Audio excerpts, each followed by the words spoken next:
Jatend piny Kenya bende William Ruto koro chiko migawo mar arita mondo ka okang' mager ni jo njore masani koro onore pachoka endi. Ruto mane lose kar jot mare okinyi makawuono owacho ni gisebedo mamuol kuom rowere ma pachoka e kinde ng'anyo kaluwore ni gin nyithind Kenya, mak mana ni jo njore koro odonjore e kindgi kendo en gima koro nyaka chungi mapiyo. You find people who've come to town, they've destroyed, burned down shops, destroyed people's property. And,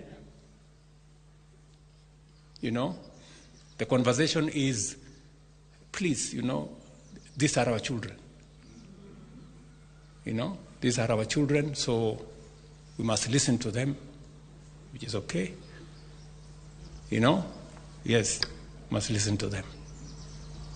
We continue.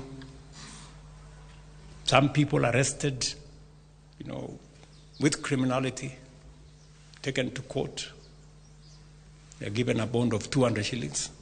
They live there, you know, because they're our children. And then they go on. They now go to political rallies. And then we have goons.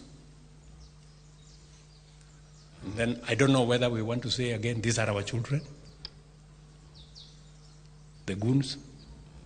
So, you know, we really need to have a candid conversation about criminality.